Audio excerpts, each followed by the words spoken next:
Okay, I, like a lot of Gen Z or just people in general, smoke way too much weed, right? I am luckily in a state that is now legal to smoke marijuana. And I take advantage of that to the fullest because I'm smoking weed all the time, right? All the time. When I wake up in the morning, around lunch, closer to dinner, all the time before going out, before coming back in. All times, before meals, after meals, before workouts, after workouts, and during a lot of crucial activities where I honestly probably shouldn't be smoking, right? And I smoke more than I drink water. I smoke more than I eat fruit. I smoke more than I go outside. And that's just kind of like the reality of my situation. And the more that I'm thinking about it, I've always like kind of mentally aligned myself with like, okay, like you're just like a stoner, yo. You just love to smoke, bro. And I think the stoner name is just a very unproductive slash lampshady way of calling a spade, which is addiction, right? Marijuana addiction.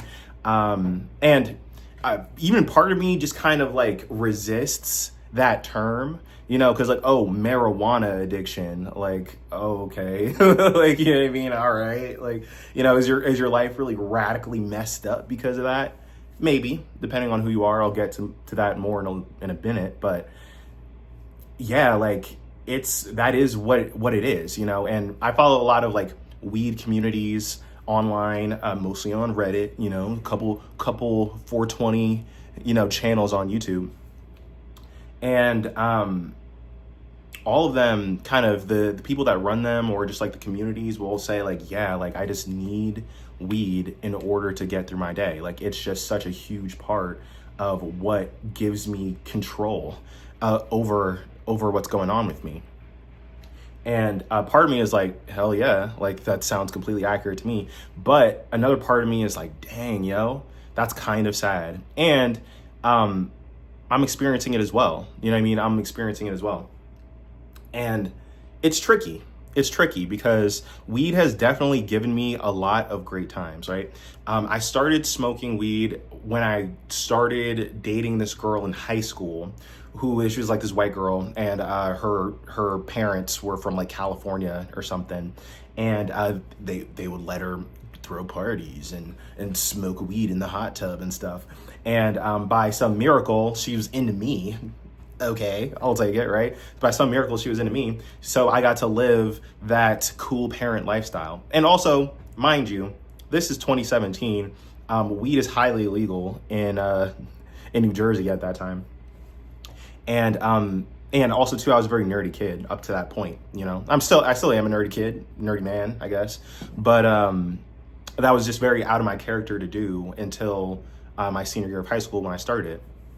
And I remember how just like instantly revolutionary it was, right? Because just to give you more context, like I, like a lot of teenagers, struggled a lot, you know what I mean? Struggled with really dark ideations and also just general feelings of inadequacy and lack of belonging. I didn't really have a ton of friends until I was getting ready to leave high school, So I spent the vast majority of the time feeling very lost and afraid. And marijuana just kind of did it for me, right? Because I'm an artist, right? So it's like I smoke and I'm just thinking about all these crazy ideas, and I just want to draw, and I just want to write, and I just want to sing and rap and do whatever, right? And I'm like, man, this is like steroids for creative people, right? This is, how are people not getting it? Oh wait, they are getting it, right? Every musician sings about smoking weed, right? Pretty much. Okay. Also, it really became a very powerful down regulating tool for me, right? I've been doing like some research on like childhood PTSD. I'm not a huge label person, but from the descriptions, it's sounding like that's kind of what I had or have, I guess. But when I started smoking weed, that really kind of gave me like the context of how it just gave me a ritual that I knew would make me feel better 100% of the time. Everything makes me anxious. Again, I'm an artist, right? So when I consume art, I'm usually thinking about where I fit into it. Like, I make it about what I ought to be doing instead of just sitting back and enjoying what I'm experiencing. But when I smoke weed, that's never the case. That's never the case. I'm always just surrendering to just like how good it all feels, like, you know, and you know, it's just like the overthink off button, right? And there lots of drugs are like that, but I think weed kind of lets you skate a little bit, right? Because I'm sure I can get the same feeling from like Xanax, but you know, that would probably have a much more disruptive force on my life, right? Not to say that smoking weed isn't disruptive to my life, right? Luckily, I live the kind of life where I can be high 24/7, pretty much. You know, I work from home. All my friends are stoners, pretty much. I only see my family on certain occasions. You know what I mean? I'm kind of off on an island by myself. So, you know, there's really no obvious consequence to smoking all the time. But there are consequences, and what spurred me to make this video is that I know that these consequences are building, you know? Because it's like, okay, number one, I always smell like weed, dog. Always, you know, no matter how much I shower, lotions, you know, brush my teeth 30 times, and then it doesn't matter, because someone's like, hey, like, you kind of smell like weed. Like, I remember this one time where I was getting ready for a date, and I'm like, okay, I don't want to smell like weed at this nice restaurant, right? So I'm just cleaning, especially my face, like, you know what I mean, just everything. I'm just trying to get the smell off me, and I'm like, okay, I think I'm pretty good. I put the lotion on, like, I was like, okay, I think I'm pretty good. Then I get into the Uber, and then he was like, hey, sorry, so roll the windows down, but I just can't have my car smelling like weed. That's embarrassing, right? And that's one instance, but the thing is too, is like, I know I always smell like weed, because guess what? And this is a message to all the smokers that might be watching this. Non-smokers can identify the smell of smoke pretty easily, right? But us, with our inside of our noses fried from the immolation that we're always subjecting it to, we can't tell. You know what I mean? And I've been smoking weed for, like, I started when I was 17. I'm 25. Like, that's 8 years, right? And it's been so constant. It's been so much, you know what I mean? I'd say I've smoked weed like maybe 75% of the days since I started to this moment right now that I'm talking to you. It's like, whoa. It's like, I can't even smell on my own clothes anymore. Like, I can't even, and also too, I read online, you know, it gets in your hair. I bet it does get in your hair. And, you know, and also what I'm noticing now that I'm really trying to lock in on my life and kind of figure out a good career path for me personally, like, it makes me realize that you really get, like, the emotional stabilization, you know, the physical peace that you get from weed is kind of a double-edged sword, because it can really sap you of your energy. It can really sap me of your energy, because, you know, I'll wake up, I'm anxious, right? Pretty much every day I wake up, I'm like, why me? This is so crazy. Like, I can't help it, you know, but I can usually calm down if I just smoke a little bit of weed, right? Just smoke a little bit of weed. And then I'm like, all right, you know what I mean? Let me go to the gym. Let me work on my videos. Let me draw. Let me read a book. I don't know, you know? And here's the thing. Smoking weed all day makes you tired. Like, I don't know. Like, there's this principle that I saw in this YouTube video where it's like, you know, if this is your baseline and, you know, some kind of stimulant can get you up to this level, right?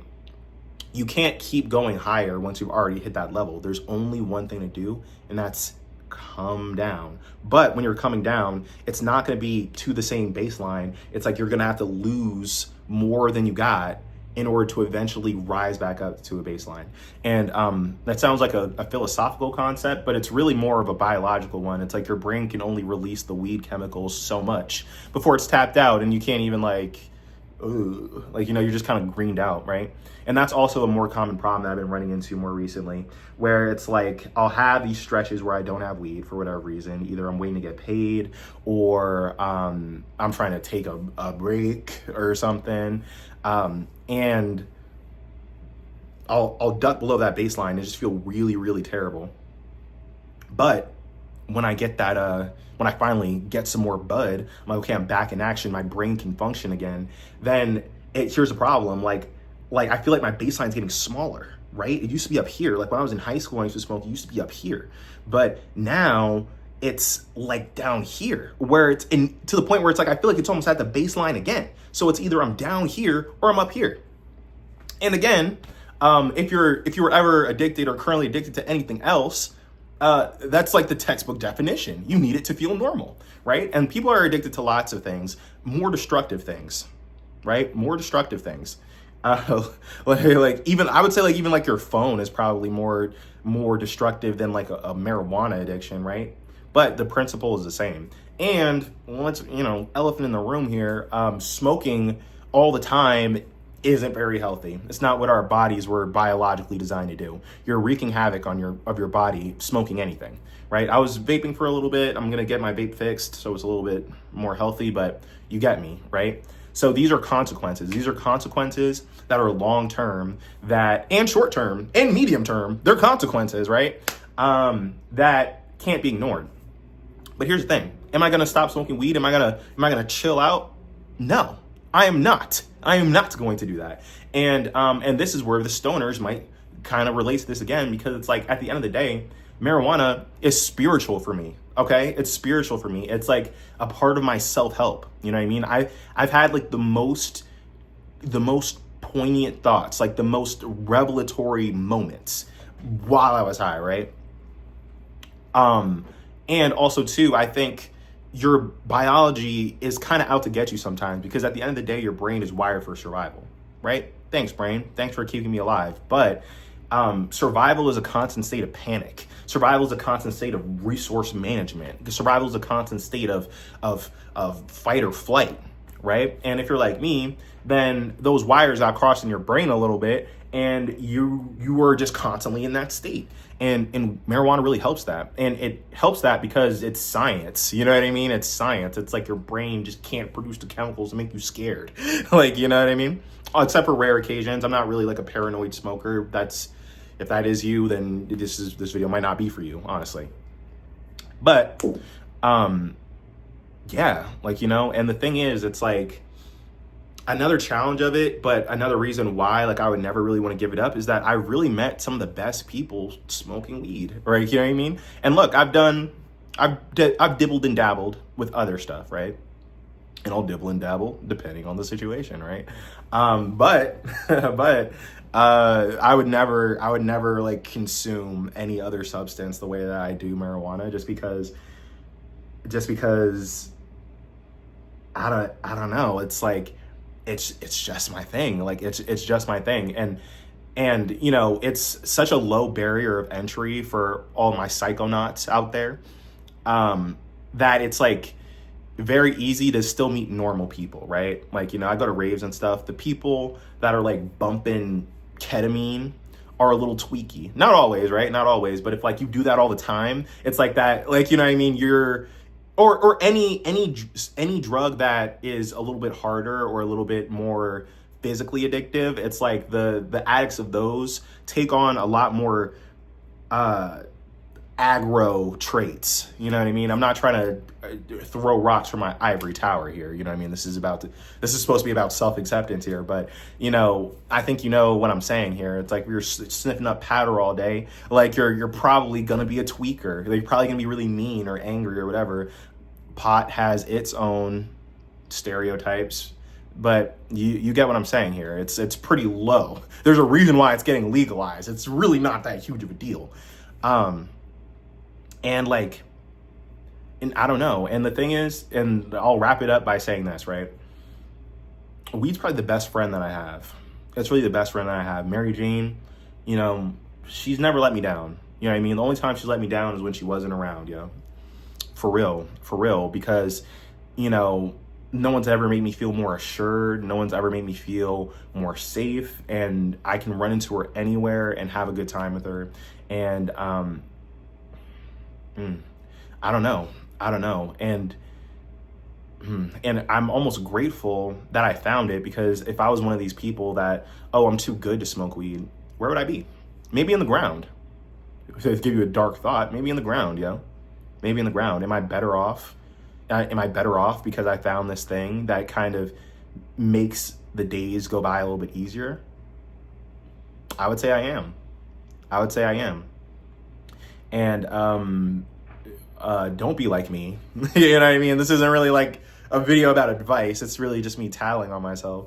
But that's kind of where I'm at. You know, I just kind of want to put that out there. It's like, if I'm addicted to weed, then I guess I'm just addicted to weed. And, you know, I'm on the younger side. I'm in the younger part of my adult life. It's very early in my adult life. And I'm sure the day will come where I can't smoke weed anymore. Or like, you know, I'll have some kind of professional obligation that restricts me from doing that. Or like, or maybe my body will give out. You know what I mean? Maybe I'll get cancer. Maybe I'll get cancer, you know, and I have to stop, right? But until that day comes, I'm just grateful that there's something out there that can make my life a little bit easier. And yep, that's pretty much it.